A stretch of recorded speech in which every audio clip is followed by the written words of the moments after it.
Welcome to NorCalBeat.com studios, and I'm here with James Benno, who is a local marijuana grower and supplies some of the collectives here in town, and Sean Merritt, who is the new president of NORML, and of course Sasha the bunny, our mascot.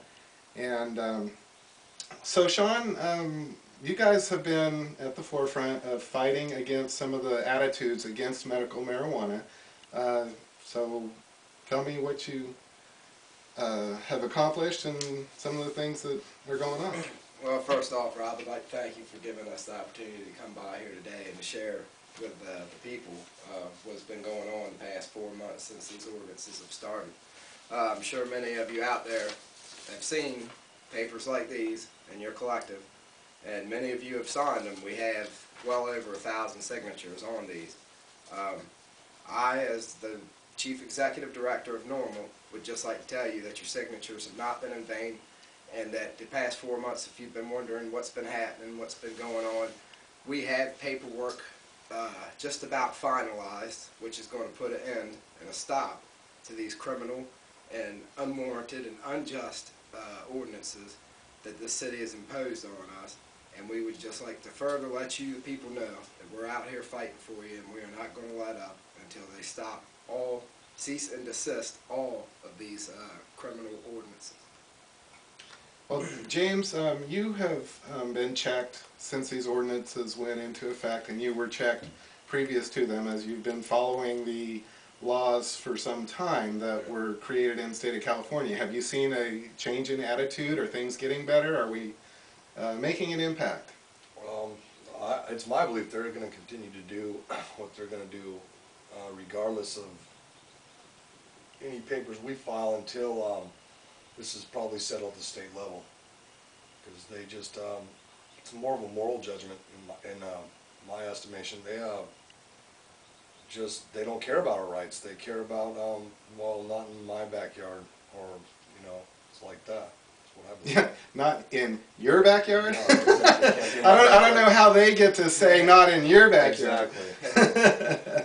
But to more answer your question, Rob, if you take a look at what's been happening, and not just in Reading, but in the surrounding areas, if you look at the Anderson Town Council, which tried to propose growing restrictions. Yep. Our group went up there, we effectively spoke, and I believe if it wasn't for our presence there, and then showing that we are a united group, that the city of Anderson wouldn't have put a 60-day hold on their vote. The same thing happened at Shasta County Board of Supervisors. We are becoming very effective at going into these places and to making our case known, and our case is equal rights, equal treatment under the law, and for the councils themselves to know what the law is and to not further try to break them by passing unjust ordinance. And that kind of is a key, though, that they are passing unjust, unlawful ordinances because they are incapable of reading our state's, dictates, or are they just using their moral judgment that they have this federal law over here that they can cite, despite the fact that most of them are states' rights type people? Is that what they're doing, is using that as an excuse and just going against their state's rights inclination? James, you want to answer first, and then I'll go? Well, a long time ago, the federal government gave up the right to regulate medicine state by state, and that's how they were able to get the vote in 1996 that said medical marijuana was good in California.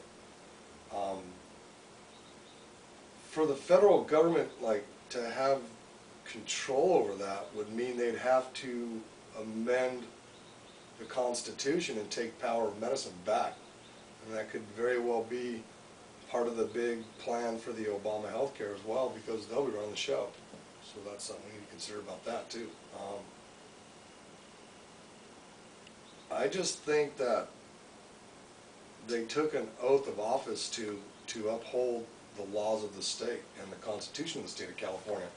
And there's a lot of things in these ordinances that go against the Constitution, like due process of law, or going in without a search warrant and calling it a compliance check. Compliance checks are unconstitutional. I was told by my attorney that without a warrant not to let them on my property. Mhm. And if you look at cases like what happened with Mr. James Hall, with Jeff, a worker for our Family Tree Collective, if you look what happened with them, they were pulled over, they were arrested, even though they were legit patients. And this James Hall, this is his second time that he's been. This was just a few months ago, right? This was just a few months ago. Mhm. But these are more examples of what our group has been able. We've been able to get those cases dismissed, but also because of what is really happening in state law. And I think that there are two reasons why the council members and why the town, the heads of the town themselves are making these laws. And it's, for one, they don't know the law. They haven't looked at the California Constitution. If they had, they would have looked at section, Article 11, Section 7, which says that counties and local municipalities have within their limits the right to make, enforce all laws regulating the sanitary, things like that. But they cannot be in general conflict with state law. Now, all these ordinances are in general conflict with state law. Mhm. The state law in particular being the Compassionate Use Act. Now, and then furthered by Senate Bill 420. And then if you look at the recent decision in the Kelly case, which legitimizes and affirms collectives and cooperatives. It also affirms the cards, the state-issued ID cards, that sets no limits for legit patients. Patients can have, whatever is medically necessary to them. And for town councils and such to keep saying, we're going to zone it and zone it, well, guess what? Zoning it is a limit. Mhm. And I mean, you're still telling me how much I can grow or how much I can have. And to tell me that now I have to go to my doctor and my doctor has to say how much I can and can't have is just, it's laughable. Yeah. And it is completely against the law. Well, I've always had a problem myself with the idea within our Constitution that there are things available, but we have to have permission from a doctor to be able to get them in the first place.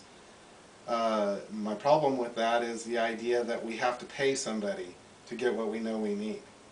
And our society seems to be set up for that on so many levels, and everybody's paying all the time to somebody, no disposable income, economy crashed, and we need to take a look at the political entities that push that type of thinking, because it seems to permeate everything, and it will soon permeate marijuana if it is legalized, I am sure. So the idea that people would not be able to grow it in their backyard if it's legalized, I will have a real problem with that if they try and pull that off, but I'm sure they will. Well, we got to look at it this way too. If it is completely legalized, is it going to turn into something like alcohol and like tobacco did? And that's my biggest fear of it becoming completely legalized. Mhm. It's because Worse than that, prescription drug companies. right, if prescription. Well, they already did with Dravin. Yeah. And that's been the only reported death from marijuana in 5,000 Yeah, years. Marinol, I know. Was when they tried to put it in a pill form. What they don't realize is it's just not the THC part of the plant. Mhm. It's also the CBDs that have been proven to go right to work on cancer tumors and shrink them right up. And I mean, if they actually would look more into it, like the American Medical Association, right, recently did, and said that cannabis has definitely medical value, then they'd probably change their tune. But this brings me back to my second thing of why I think the town councils and local municipalities are doing this, and that it's being told to them by the pulpit. Let's be honest. Let's call it what it is. Okay, well, I could get into the hypocritical aspect of Christianity in no problem, right. because what Jesus taught is completely opposite of what they are actually doing in the case of medicinal marijuana and compassion. What it seems to be is that it's like they're doing with the laws. They're picking and choosing. They're picking and choosing which ones work best for them instead of following all laws as a whole. If they actually took the time to open this book, the Bible, and read it, they might be shocked what they find. For instance, I'll just give you some scripture out there, and the viewers can look it up themselves. But I'm